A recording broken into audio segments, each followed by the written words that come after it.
sa kanyang panahon. Maraming mga negosyo ang nagsara dahil sa pandemya. Maraming tao rin ang nawala ng pag-asa. Mga kaibigan, pakinggan natin ang naging karanasan ni Venice sa ating dunang sa kanyang panahon.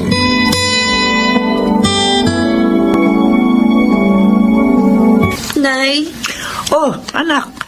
Dumating ka na pala. Ang aga mo ah. Gusto mo bang magmerienda? Nay? Oh, bakit? Bakit umiyak? May nangyari ba sa trabaho mo? O kaya sa daan? Wala na akong trabaho. Ha? Abi, bakit? Magsasara na yung pinapasukan ko. Lugi daw po sila ng malaki dahil sa pandemic. Ay, ganun ba? Sa bagay, marami talagang negosyo ang nagsara dahil nga sa pandemya. Mas malalaki pa nga kaysa sa kumpanyang pinapasukan mo. Pagka-graduate ko po, doon na ako nagtrabaho. Nay, napamahal na sa akin ang trabaho ko doon. Ang problema ko pa, paano ko mababayaran ngayon ang kotse ko at ang bahay natin? Paano na? Anak, huwag kang mawalan ng pag-asa. Hanap ka rin ng bagong trabaho.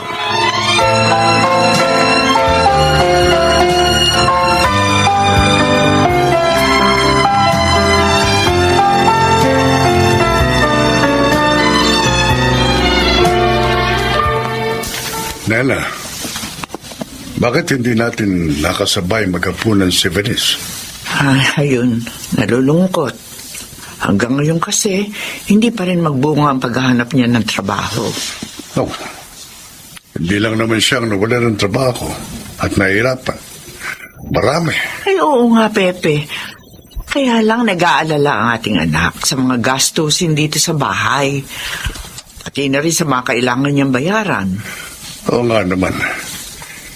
Ilang buwan na rin siyang walang kita. At malamang, paubos na rin yung ipon niya. Iniisip ko nga, Pepe, kung paano ba natin siya matutulungan? May naisip akong paraan. Talaga? Oh, ano yun? Magtinda tayo ng mga prutas sa harap ng bahay natin. Magluto rin tayo ng ulam. Oo nga, no. Kaya pa naman natin gawin yun. Para hindi na problemahin ni Venice ang gastos dito sa bahay.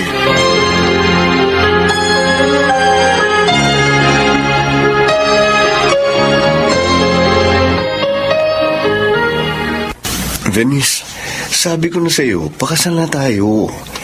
Para mawalan ka na ng problema. At paano naman ako mawawala ng problema pag nakasal na tayo? Ako na magbabayad ng lahat ng bayarin mo. O di wala ka ng problema. Charles, alam mo hindi pa ako hanggang mag-asawa. Pero mahal mo naman ako, di ba? Pambihira ka naman. Hindi tayo tatagal ng 3 years kung hindi kita mahal. Oh, ganun naman pala eh. Di pumayag ka na. Pero hindi pag-aasawa ang solusyon sa mga problema ko. Ang babaw naman kung magpapakasal ako sa'yo para lang may managot sa mga utang ko. Eunice. Ang gusto ko trabaho. Trabaho, Charles. Sige. Di na kita pipilitin kung talagang ayaw mo pa. Pasensya ka na. At huwag ka sanang magalit. Huwag kang mag-alala. Hindi ako galit. At siya nga pala, may babalita ako sa'yo. Ang pamilya ni Cheryl, bumalik na dito sa lugar natin.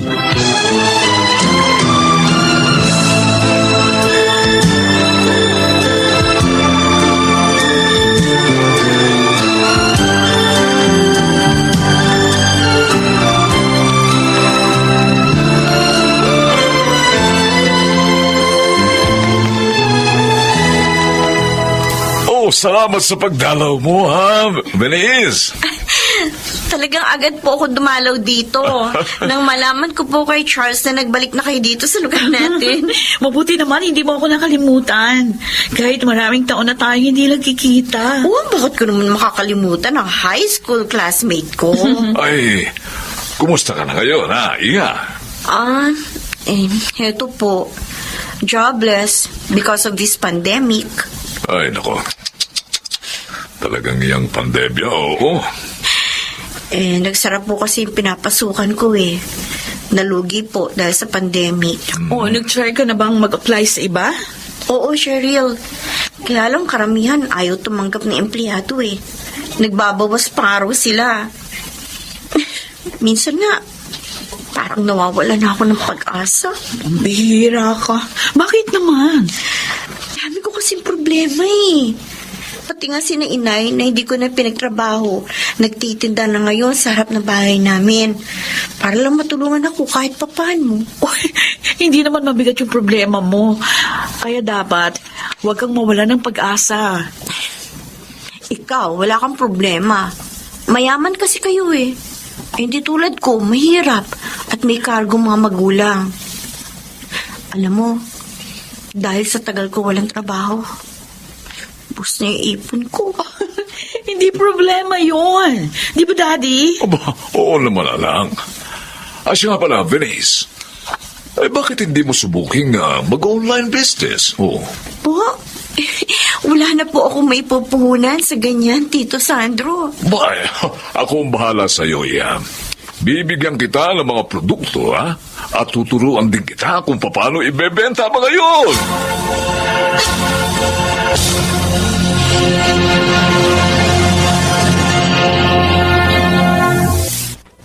Nasaan ikaw mo si Venice? Ay, busy sa pag-aayos ng mga herbal products na order sa kanya. Papadeliver daw niya mga iyon. Ba, mukhang malakas na ang online business ng anak natin. Tama ka, Pepe. Abay, nakakabayad na siya ngayon sa mga obligasyon niya. Kaya pala, masaya na siya uli. Gusto nga niya eh. Tumigil na raw tayo sa pagtitinda. Huwag naman. Nakalilibang din kasi yung may trabaho tayo. Yun din naman ang sabi ko sa kanya. Kumikita pa tayo. Oo. Hindi naman siya nagpilit. Basta ang sabi niya, ingatan lang daw natin ang mga sarili natin.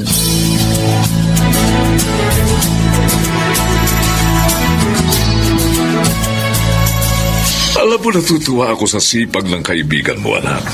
Aba, ilang buwan pa lang siya nang nagbebenta ng mga produkto natin, ha? Pero ang laki na ng kanyang benta, ha? Kaya nga eh. Pero masaya ako sa kanya, Daddy. Aba, oo. At saka alam niyo, sabi pa niya, mas malaki pa raw yung kita niya ngayon kaysa sa sahod niya sa dati ng trabaho. O, di nakabuti ang pag-uwi mo rito sa probinsya, ha, anak? Kaya nga po, masaya ako. Oy, salamat. Kahit sa mga huling panahon ko, may natulungan ako. Oh, anak, ang saya ng usapan natin kanina pagkatapos. Pero teka, hanggang ngayon ba, hindi pa rin niya alam? Oo po. Tsaka na lang natin sabihin sa kanya kapag... Anak, bakit? Daddy. Masakit na naman ba? Yes. Aray. Relax na. Dadalhin kita sa ospital.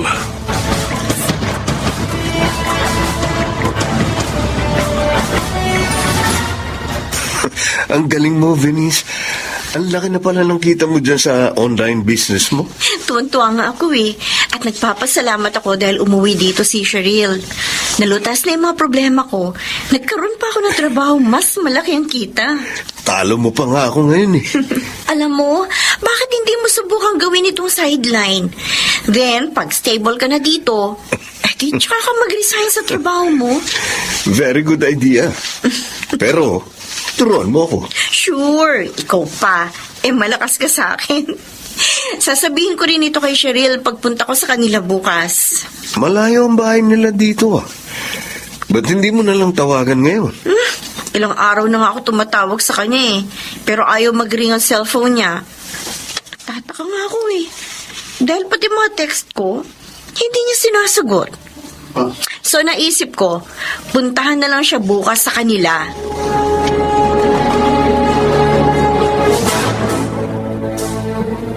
Ikaw pala, Venice. Pumasyal po ako dito, Tito, kasi po, ilang araw ko na tinatawagan at tinitext si Cheryl. Pero wala po siyang sagot. May sakit po ba siya? Hindi kayo makasagot, Tito Sandro. Matagal na siyang may sakit. Ano pong sakit? Brain cancer. May cancer siya sa utak. Oh, Diyos ko. At may taling lang ang buhay ng aking alaga. Si Cheryl. Ang kaibigan ko.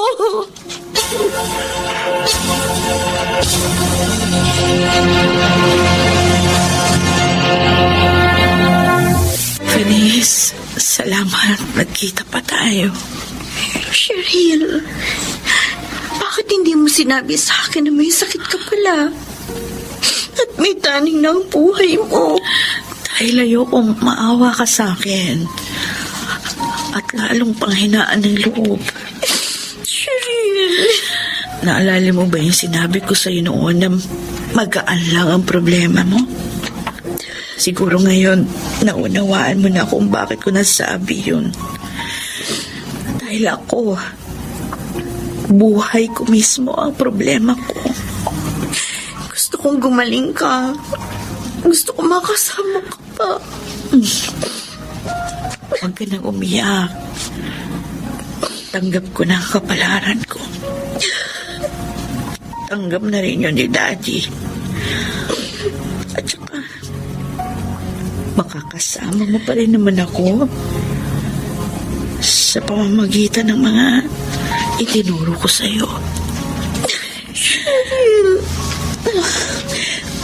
Venice.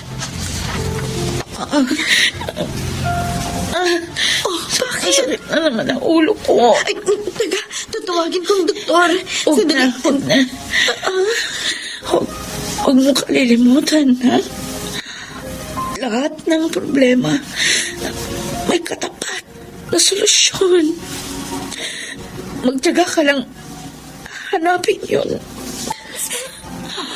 Cheryl. Oo, kaibigan ko. Anak, nakaalis na lahat ang mga nakipaglibing kay Cheryl. Tayo na lamang natitira dito at ang kanyang daddy. Sandali na lang po, Inay. Itay. Gusto ko pang makasama ang kaibigan ko.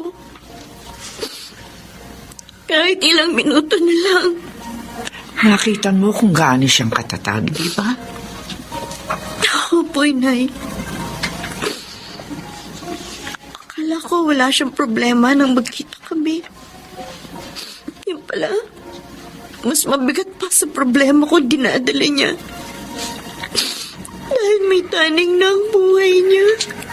Pero sinikap pa rin niyang makatulong sa iyo sa kabila ng kanyang kalagayan. Opo, Itay. At ipinangangako ko, hindi ko sasayangin ang kanyang pagtulong. Mananatiling inspirasyon ko ang mga payo niya sa akin.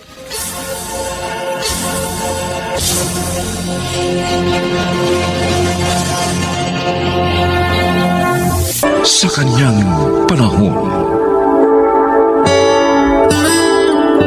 mapalad ang mga taong nakakasumpong ng mga nilalang na sila'y pinasasaya, lalo na sa panahon ng Kapaskuhan. Ito ang naging karanasan ni Mola sa ating dunang sa kanyang panahon.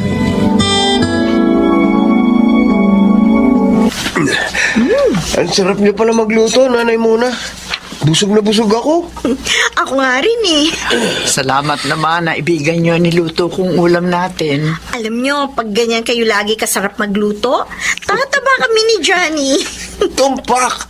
At lagi na kami dito maghahaponan ni ate. Abay, mainam yun. Mas masaya. Buti na lang pala, pumayag kayong tumira dito, Nanay Mona. Para kami nagkaroon ng pangalawang ina ni Johnny. Oo. Ako ang dapat magpasalamat sa iyo, Ani. Sa inyo magkapatid. Dahil tinulungan niyo ko. Hinango sa lansangan. Eh kung hindi nyo naman ibinalik ang pera naming napulot nyo, malamang nagkautang kami ni Ate Ani.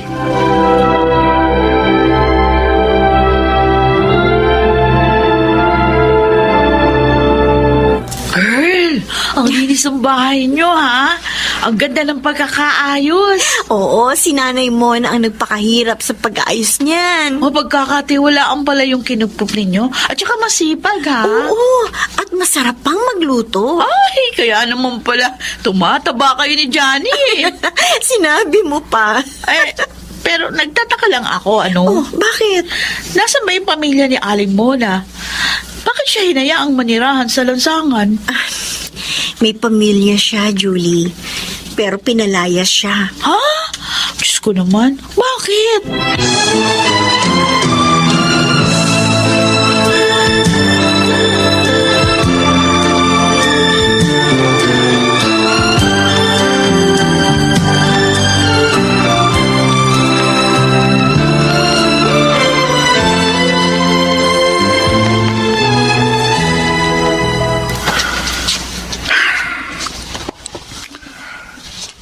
Ayaw na naman akong dalawin ng antok. Naalala ko na naman si Mona. Mona, magkikita pa kaya tayo? Makababawi pa kaya ako sa mga kasalanan kong nagawa sa'yo? Tay, gabi na po ah. Bakit hindi pa kayo natutulog? Kuwan, anak. Nagpapahangin lang ako. Hindi pa kasi ko inaantok. Maaga pang pasok nyo bukas. Dapat magpahinga na rin kayo. Sige. Susunod na ako, Roger. Okay. Huwag na kayong magtagal dyan, ho? Oo, anak, oo.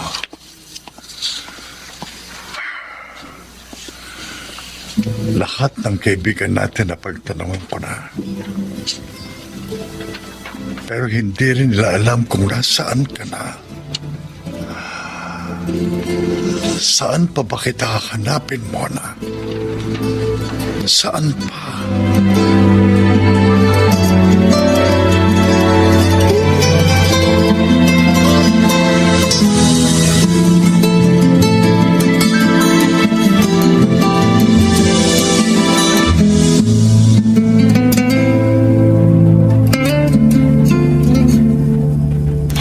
Gusto niyo magtinda ng bibingka? Oo sana, Ani. Nang malibang naman ako pag wala kayo. Huwag ka mag-alala. Hindi ko pababayaan ang bahay kahit nagtitinda ako. Naniniwala naman po kami. O sige, magtinda kayo. Pero pag nahirapan kayo, kuminto kayo. Oo, Johnny. Salamat sa inyo magkapatid, ha. Gusto ko lang talaga may pera ako sa Pasko, eh. Parang may bibigyan kayo ng regalo, nanay.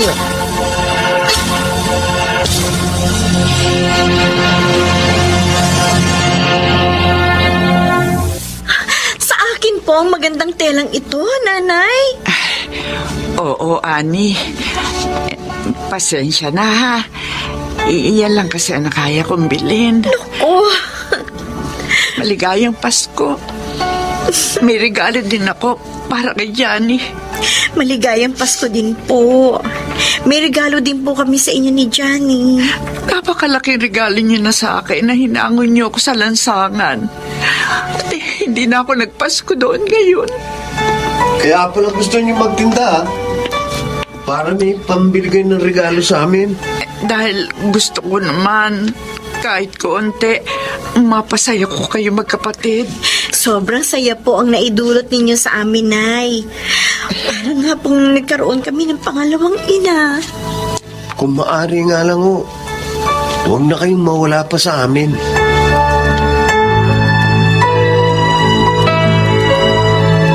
Ang bait naman niya. Nag-iipon pa siya para lang maibili kayo ng regalo ni Johnny. Oo, kaya talagang na-touch kami ng kapatid ko sa kanya, Julie. Ipakilala mo nga sa akin ang tinulungan mong pulubi, babe. Sobra akong nai-impress eh. Ay naku, talagang mai-impress ka, Roger. Lalo na kapag natikman mo yung luto niya.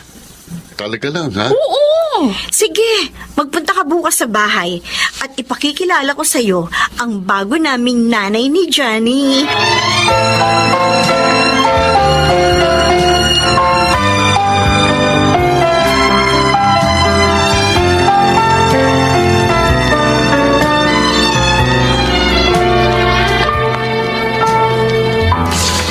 Upo ka, Roger. Salamat. Tamang-tama ang dating mo.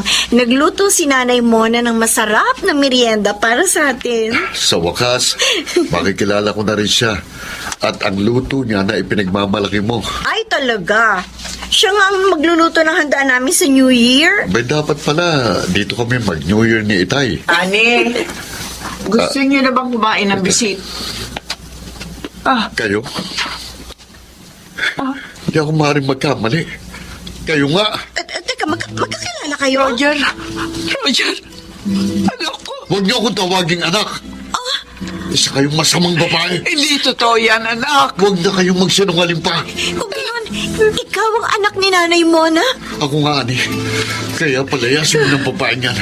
Hindi siya dapat tulungan. Roger, huwag kang magsalita ng ganyan. Igalang mo siya dahil nanay mo pa rin siya. Masama nga siya. Iniwan niya kami ni Itay dahil sa ibang lalaki. Nagkakamali ka, anak. Ano? Hindi ko kayo gustong iwan. At lalong hindi ako nagtaksil sa tatay mo. Pakinggan mo muna ang paliwanag niya, Roger. Hindi na. Ayoko nang marinig ang mga paliwanag ng masamang babaeng yan.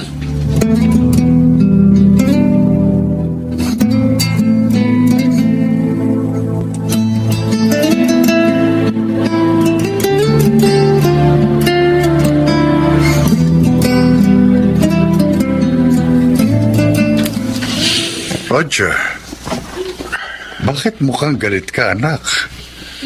Nag-away ba kayo ni Andy? Akala ko hindi na ako masasaktan ni Itay. Akala ko baliwala na lang ang lahat. Pero bakit nasaktan pa rin ako? Ano ba ibig mong sabihin? Nakita ko siya. Sinong siya? Ang asawa niyo.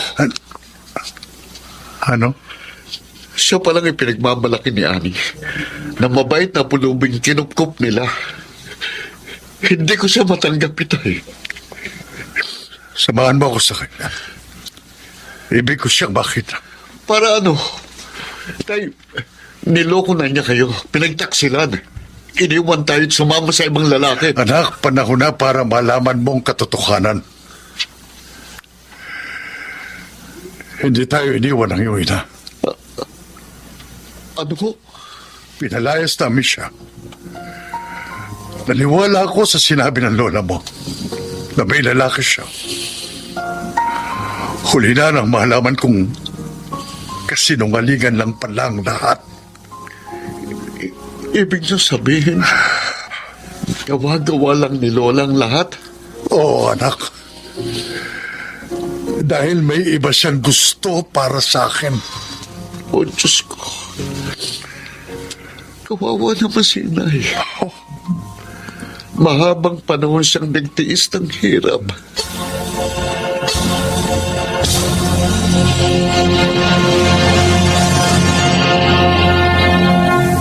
Hindi siya naniwala sa akin. Hindi niya ako matanggap. Tumahan po kayo, Nanay Mona. Kung hindi po kayo matanggap ng pamilya niyo, kami ni Johnny tanggap po namin kayo. Oo nga ho. Napamahal na po kayo sa amin. Dumito na lang po kayo. Maraming salamat sa inyo magkapatid. Napakabuti niyo. Pero tiyak na magagalit sa'yo si Roger kapag itinuloy mo ang pagkup-kup sa akin. Ayos lang po. Kahit mawala siya sa akin. Ayoko rin naman po ng nobyong walang respeto sa magulang. Pero hindi kayo dapat madamay sa problema ko. Sa ilang panahon ng pagtigil niyo rito, itinuring na po namin kayong ina. Kaya sasamahan po namin kayo sa pagharap sa mga problema niyo.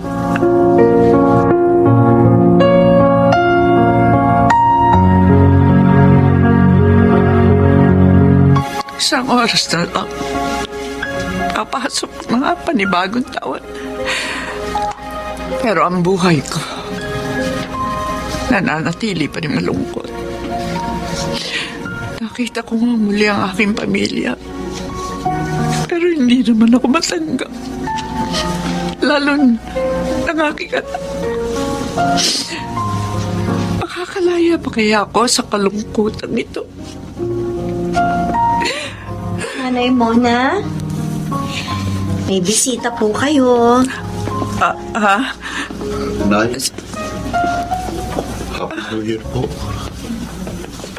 Happy New Year, Mona. Roger! Ay, sorry po. Nagalit ako sa inyo nung una nating pagkikita. Hindi ko po kasi alam ang katotohanan. Pero, maliwanag na po sa akin ang lahat ngayon. Roger! Anak ko! Patawarin mo rin ako, Mona.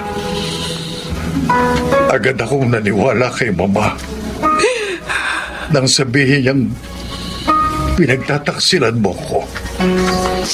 Kaya pinalayas ka namin. Huli na nang malaman kong katotohanan, hindi na kita makita. Hindi mo man lang pinakinggan ang paliwanag ko, Elmo. Natalo ko sa matinding selos. At pinagsisisigan ko yun, Mona. Patawarin niyo na po kami ni Itay. At salubungin natin ng masaya ang bagong taong ito na ay... Kahit kailan, hindi ko nagawang magalit sa inyo. Kahit na nga naging mahirap ang pinagdaanan ko. Dahil mahal na mahal ko kayo. Salamat, Mona. Pangako, babawi ako sa lahat ng mga pagkukulang ko sa'yo. Asawa ko. Elmo. Oh, Huwag na po kayong umiyak, nanay. Naiiyak na rin tuloy ako. oo nga naman. Ang dapat, magsaya tayo. Dahil napakagandang salubong sa taon na buo na muli ang ating pamilya.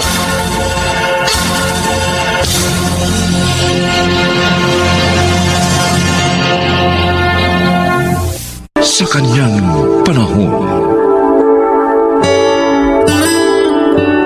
maraming masamang bunga ang dulot ng masamaring saloobin.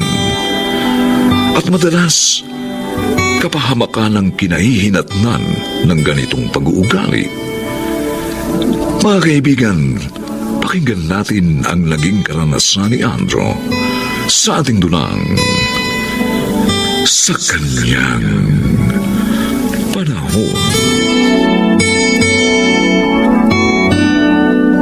Andrew, teka. Bakit mo pinapasakan ng mga basahan niyang tubo ng kanal? Magbabara yan. Kaya ako nga pinapasakan ng basahan para magbara. Sandali. Hindi talaga kita maintindihan eh. Ano ka ba?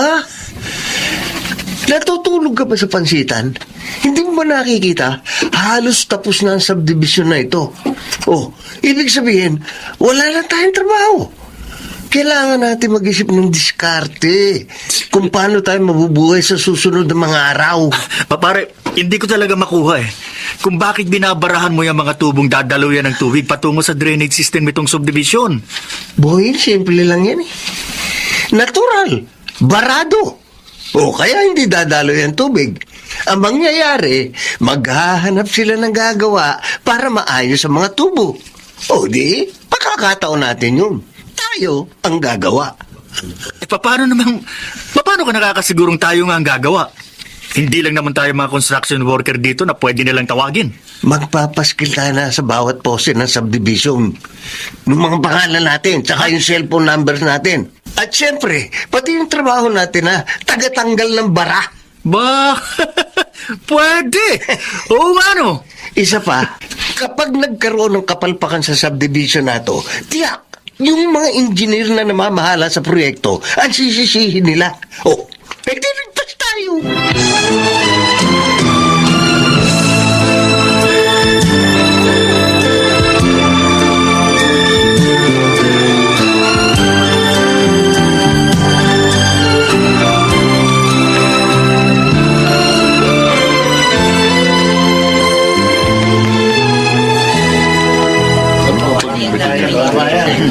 Dahil tayo na ho ang mga nakatira sa subdivision ito, no?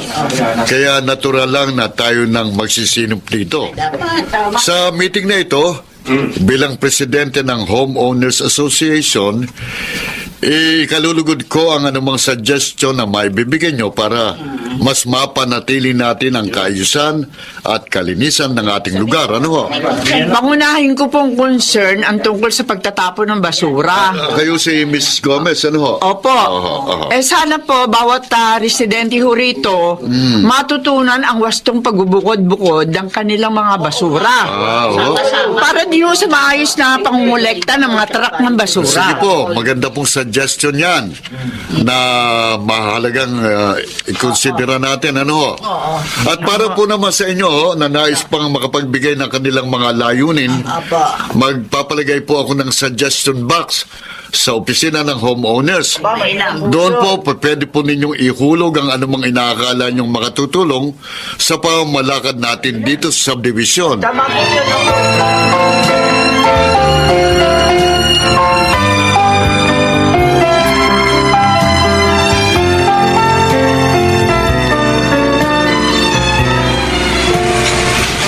Bakit naman kasi hindi pantay-pantay na nilikha ng Diyos sa mga tao?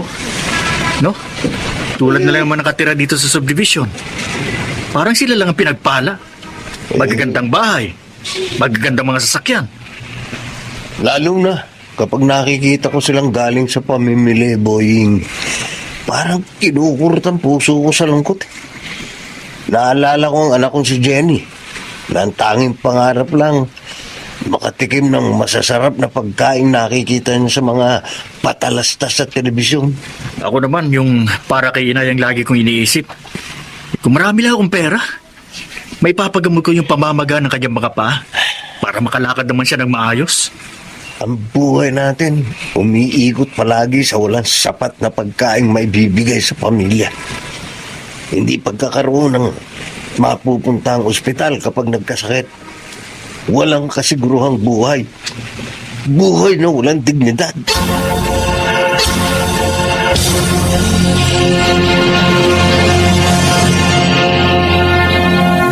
Jenny, anak, pumasok ka na dito sa loob ng bahay. Ang dilim ng langit, oh. Mukhang babagsak na yung malakas na ulan. Opo, Nay!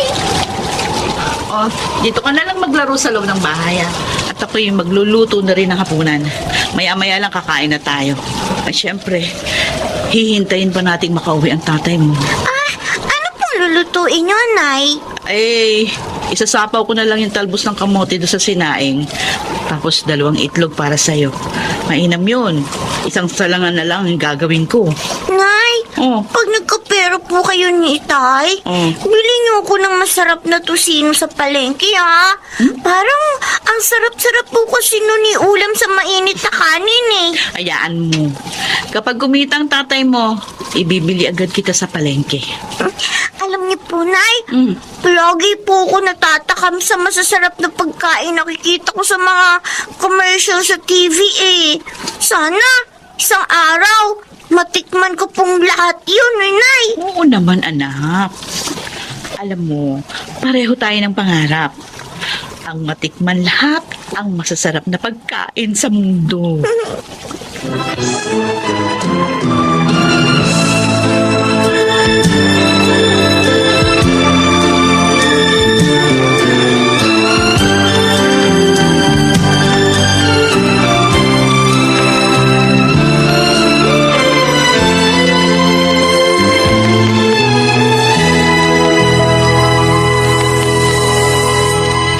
Magsipaganda po tayo mga kalugar.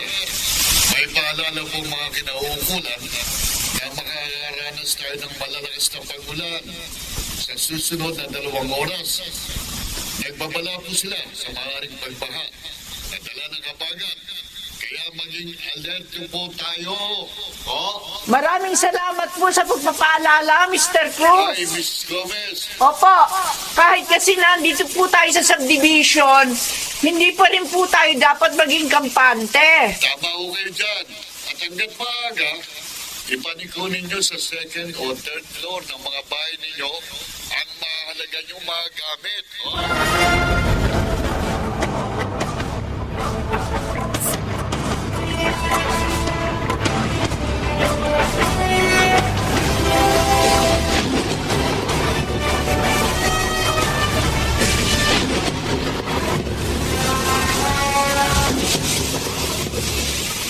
Mukhang lalo pang lalakas ang ulan na to, Tingnan mo. Ang dilim ng langit. Nakakatakot pati mga pagkulog at pagkidlat. Wala naman daw bagyo. Dala lang ng habagat sa mga pag-ulan na yan. Kahit na, hindi pa rin tayo nakakasiguro. Lalo na, sa estero tayo nakatira. Umandar na naman yung pagkabahag ng buntot mo eh. Hindi mo naiisip, yung malakas na ulang padating, yan ang magbibigay sa atin ng trabaho. Pag bumaha sa subdivision, marami tayong tatrabahuin tubo ng kanal. Ay, naku. Paano? Hindi ba muna tayo uuwi? Kasi baka lalong lumakas ang ulan. Hindi na tayo makakauwi dahil matatarp na tayo sa baha sa paligid. Alam mo na, walang kasama si inay sa bahay. Ang hirap sa'yo, wala pa nga ulan, takot na takot ka na eh. Sige na, umuwi ka na. Napakaduwag mo. Kahit kailan, duwag.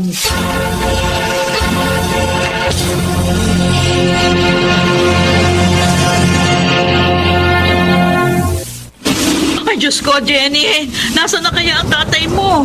Palakas na ng palakas ang ulan. Yung tubig sa estero.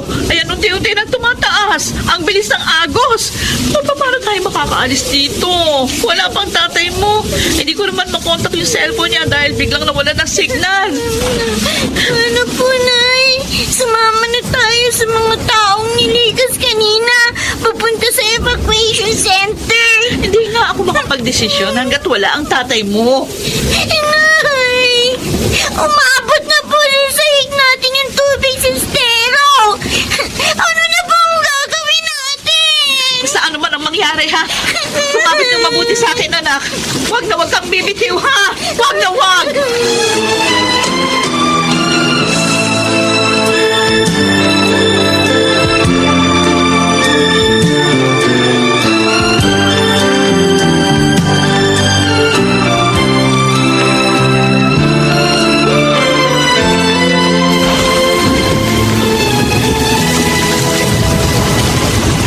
Diyos ko, bakit ang bilis ang pagbaha dito sa subdivision? Halos hanggang dibdib na agad. Kailangan makauwi na ako sa mag-ina ko. Kailangan ko na sagupain ang baha.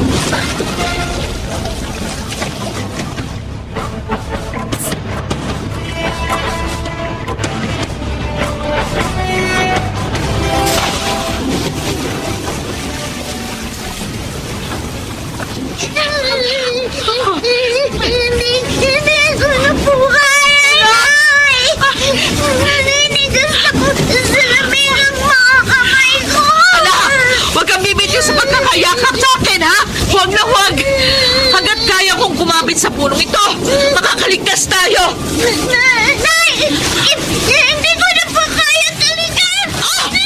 Diyos ko! Ang anak ko! Jenny! Jenny!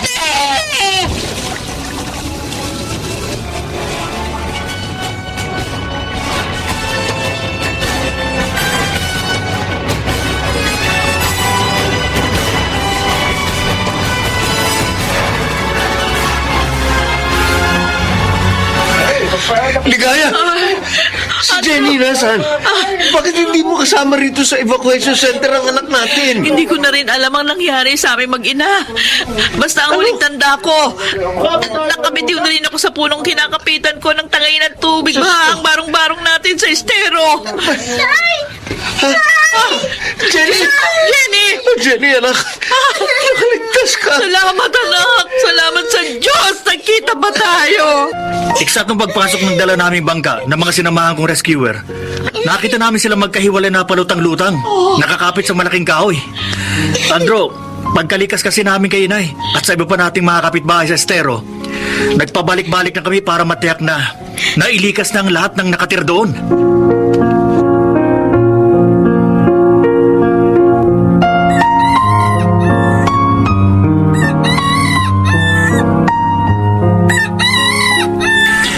Yun nga. Ayon sa assessment ng mga engineer, hindi kinaya ng drainage system ng subdivision ng tubig baha. Kaya sa estero nagdire-diretso. Napakalaki ng kasalanan ko sa pangyayaring yun, Boying. Kung namatay ang mag-ina ko, hindi ko mapapatawad ang sarili ko. Mabuti na nga lang, walang buhay na nawala. Dahil na rin sa maagang pagpapaalala ng mga kinauukulan. Tutulong ako sa pagsasaayos sa mga tubong barado sa subdivision. Makikipag-kooperasyon ako sa mga engineer. Tama. Ako rin, Andrew. Sa ganung paraan man lang, mabawasan ng mga bumabagabag sa konsensya ko. Akong higit na dapat magsisi. Isang malaking aral lang ibinigay sa akin ang ginawa kong pagkakamali. Inilagay ko sa panganib ang maraming buhay ng dahil lamang sa mali kong paghangad sa pagkita ng pera. Sa ginawa ko, muntik na akong magbayad sa pamamagitan ng buhay ng mag-ina ko. Aaminin ko, muhing-muhi ako sa sarili ko.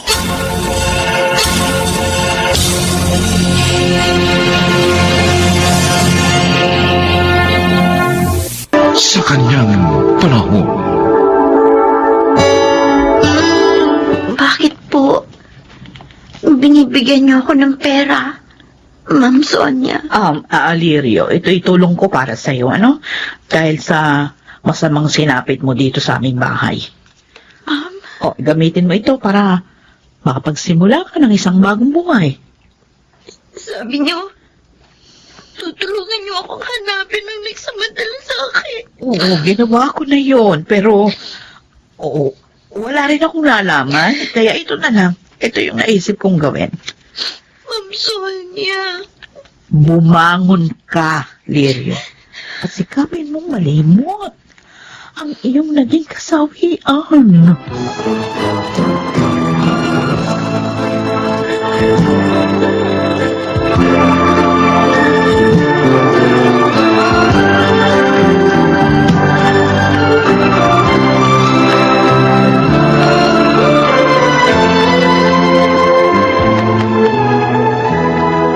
Salamat naman at dinalaw mo ko, anak. Nay, Bakit ka umiiyak? May nangyari ba? At saka bakit dala mo lahat ang gamit mo? si Ma'am Sonia po. Sinaktan ka ba ng amo mong babae?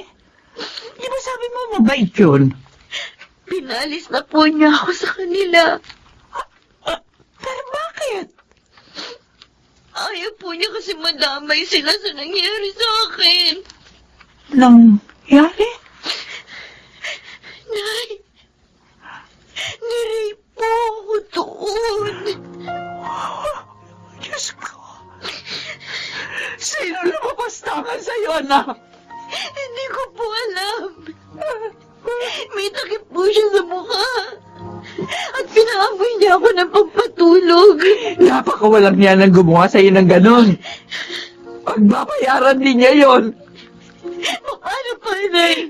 Paano pa ako magkakaroon ng katarungan? Walang nalilingin sa Diyos, Lirio. Hindi man tayo makasingil.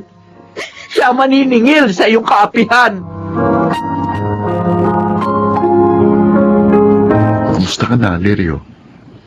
Eto, pinipilit na bumangon. Kaya, pag nagbunga ang pagsasamantala sa akin, buntis ako, Joey. Lirio, naparito ko para sabihin sa'yo na hindi nagbabagong damdamin ko sa'yo. Joey, Oo, handa akong maging ama ng iyong dinadala. Pumayag ka lang na makasal sa akin.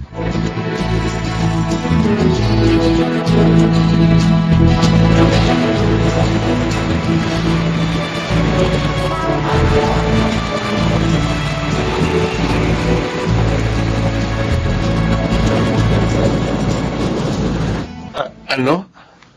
Baog ang asawa mo? Opo, Daddy. Yun ang sinabi ng doktor. Nang magpa-check up kami. Kaya pala. Ilang taon na kayong kasal? Hindi niyo pa rin kami mabigyan ng apo. Wala na pala magdadala ng apelido ko. Ay, naku, nakakalungkot. Hindi namin mararanasan ang maging lola at lolo. Mami, kung nalulungkot kayo, lalo ko. Dahil gustong-gusto kong maging isang ama. Kaso nga, baog ang asawa mo. Dapat pala hindi mo na lang siya pinakasalan eh.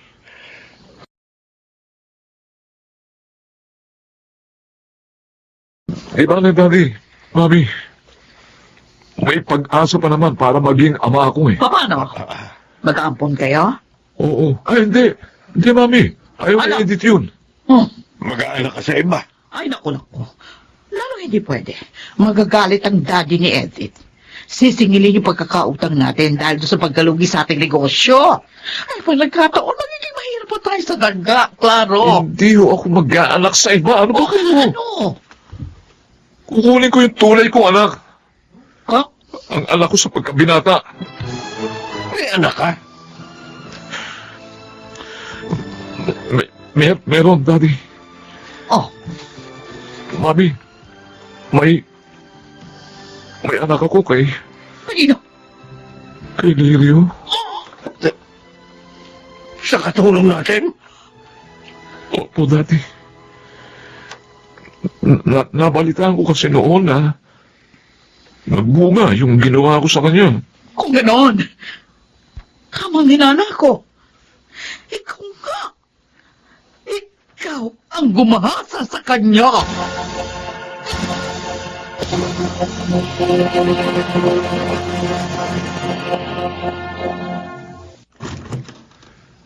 Kumusta, Lirio? Kayo? Sir Baron? Oh, ako nga. Paano niyo nalaman itong tinitira namin? Talagang hinanap kita eh. Bakit? Dahil sa isang importanteng bagay. Ano yun? Yung batang ipinagbuntis mo noon. Siya ang bunga ng pagsasamantala sa'yo. Bakit mo hinahanap yun ngayon? At saka, paano mo nalaman ang tungkol doon? Wala na ako sa inyo nang malaman kong nagbunga yun. Dahil nakibalita ako sa nangyayari sa'yo.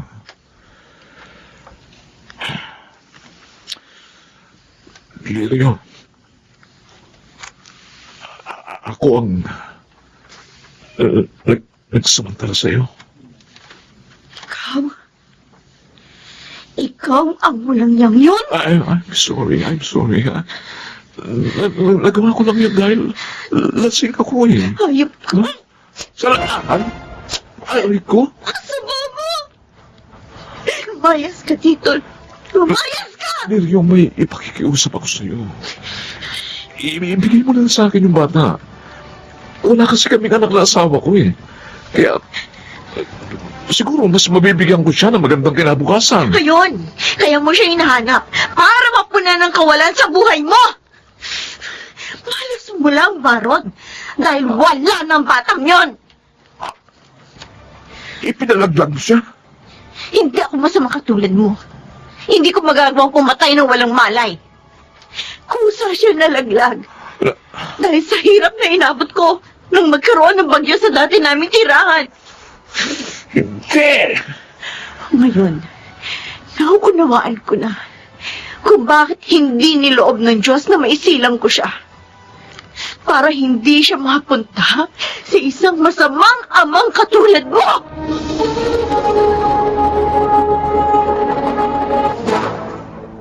Walang hiya siya. Pasalamat siya wala ako dito. Dahil kung nandito ako, baka nataga ko siya. Noon pa man, may hinala na ako kay Sir Baron. Wala nga lang akong makuhang ebidensya. Pero ngayon, dahil sa paghahangad niya makuha ang bata, Siya na mismo ang naghayag ng kanyang kawalang hiyaan. Ngayon, ramdam ko ibinigay na ng Diyos ang katarungan sa akin sinapit. Dahil bigong magkaanak ang lalaking lumapastangan sa akin. Pwede bang huwag ka nang magalit, Lidio? Sana ngayon, ibigay mo na rin sa akin ang inaasam ko. Ang pagpayag mong makasal tayo. Huwag ka mag-alala. Payag na siya ngayon. Si nanay talaga. Inunahan pa akong sumagot. Kasi naman sobrang tagal na ng paghihintay ni Joey. Totoo ba yun, Lidio? Payag ka nang makasal tayo? Oo. Handa na akong harapin ang panibagong buhay. Nakasama ka.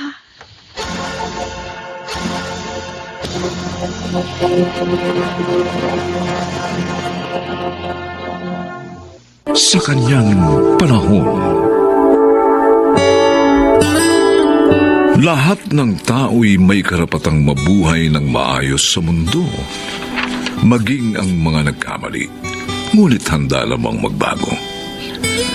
Mga kaibigan, narito po ang naging karanasan ni Edong sa ating dunang sa kanyang panahon.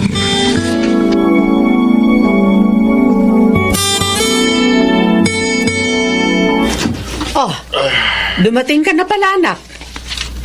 Kumusta ang lakad mo? Wala pa rin pong nangyari, Nay. Kahit si Aling Toyang, ayaw kong tanggapin para magtrabaho sa karinderya niya. Ha?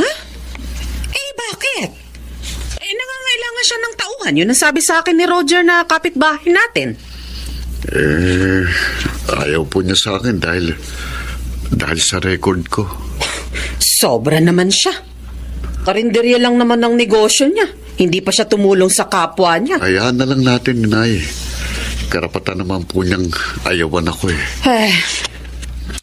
Huwag ka pa rin mawalan ng pag-asa, anak. Kung may mga tao mang ayaw magbigay ng pagkakataon sa'yo, naniniwala ako na sa tulong ng Diyos, makakahanap ka rin na magbibigay sa'yo ng pagkakataong magbagong buhay. Basta, ipagpatuloy mo lang ang maganda mong ginagawa at ang laging paglapit sa Diyos.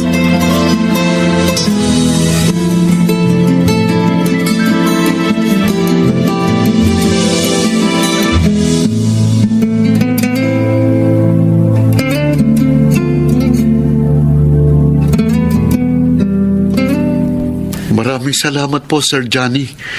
Humanga ako sa pagkasabi mo ng totoo, Edong. Tungkol sa iyong nakaraan.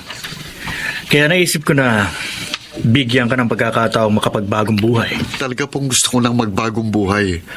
Kaya kahit noon pong nasa kulungan ako, nagpakabait po ako hanggang sa makalaya ako. Mabuti naman. Naniniwala ako na may maganda ka pang kinabukasan. Magsikap ka lang at huwag kang maligaw ng landas. Makakamit mo rin yun. Maraming salamat po ulit, Sir Johnny. Hindi ko po sisirain ang pagtitiwala niyo sa akin.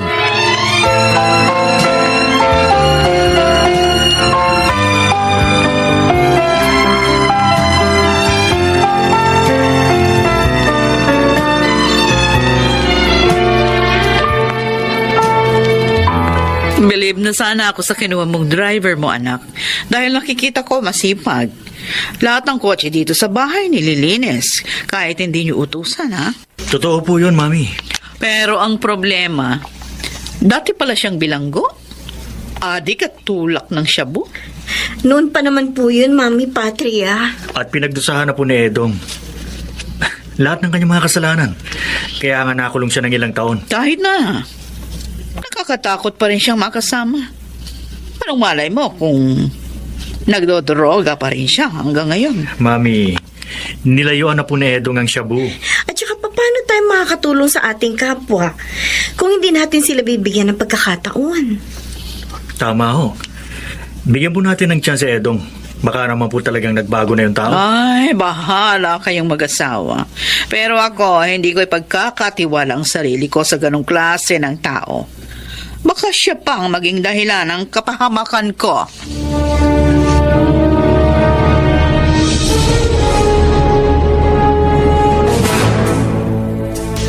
Kumain ka pa, anak.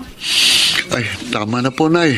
Ha? Busog na po ako. Ay, kakaunti pa lang ang kinain mo, ah. Pinagmerienda po kasi ko ni Sir Johnny matapos kong linisin ang mga kotse nila. Ay, mabait pala sa'yo ang mag-asawang amo mo. Opo, Nay. Maayos din po sila magpasweldo. Si Ma'am Patria lang pong halata akong ayos sa akin. Ha? Sinong Patria? Mami po ni Sir Johnny. Hindi po nagpapadrive ng kotse sa akin yun. Hindi rin po ako binabati at madalas nahuhuli ko siyang nakasimangot na nakatingin sa akin. Wag mo na lang siyang pansinin. Lalo mo na lang pagbutihin ang trabaho mo kina Sir Johnny mo. At makikita mo, darating din ang araw, matatanggap ka rin ng kanyang mami. Salamat po sa suporta niyo sa akin, Nay. Kahit nakagawa ako ng mabigat na kasalanan, nariyan pa rin kayo sa tabi ko. Mahal kita, anak. At lagi akong handang gabayan ka. Tungo sa tamang landas ng buhay.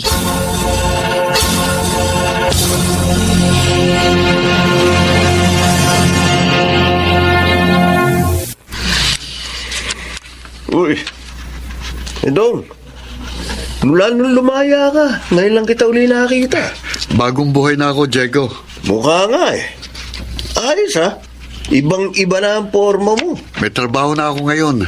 Driver ako ng isang may kayang pamilya. Ako rin, may iba ng trabaho eh. Naiwan mo na rin ang pagtutulak. Nagpahinga muna ako dun. Ha? Mainit kasi sa akin ang mga alat eh. Alam mo na, ayokong matiklo. Kaya umiba muna ako ng trabaho. Pero malaki pa rin ang kita. Baka gustong sumama. Ano? Malaking bayad sa akin dito. Kaya nga kahit kumuha ako ng kasama, ayos lang. Basta magawa ko lang yung maayos ang pinatatrabaho sa akin. Diego, baka may sabit yan. Ayoko na ng... Walang tiklo ito eh, Dong. Ano ba trabaho yan? Magtutumba lang tayo ng tao. Ano? Malaking kasalanan yan. Kung matitiklo, mahusay naman ako magtumba eh. Kaya ayos lang, di ba?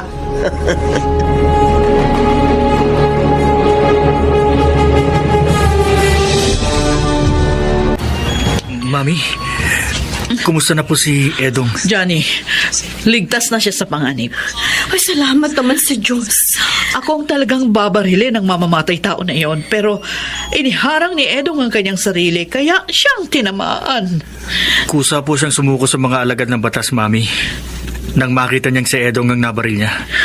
Nakonsensya siguro kaya sumuko na. Ha? Dati pang tropa ni Edong ang lalaking yun. Si Diego. Hindi niya po alam na kayo ang amo ni Edong na ibig ipapatay ni Cesar. Si Cesar? Oo, Mami. Ang taong may malaking utang sa inyo.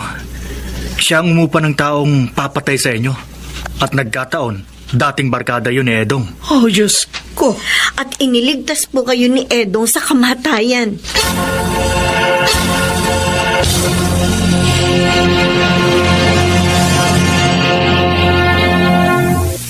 Ay, Edong, anak. Kumusta ng pakiramdam mo?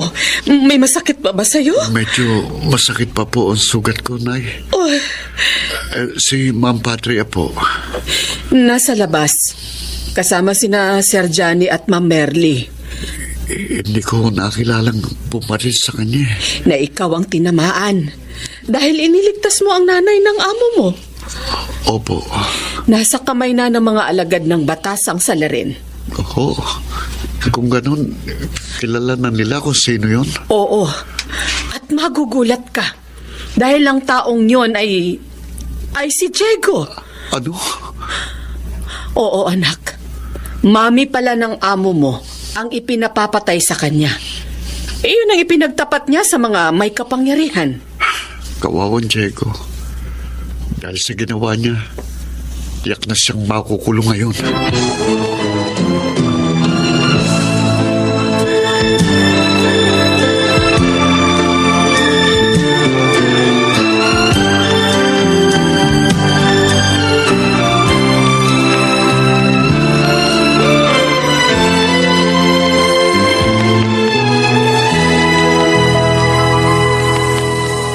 Sir Johnny, Masaya kami at nakalabas ka na ng ospital ngayon, Edong. Pwede na po akong magtrabaho uli, Sir Johnny. Hindi pa. Magpahinga ka muna sa inyo. Pero sir, malaking abala na po sa inyo itong pangyayari sa akin. Huwag mong alalahanin yun, Edong. Ay, Basta ang mahalaga, makapagpahinga ka ng gusto para lubusan kang gumaling. Ma'am Patria?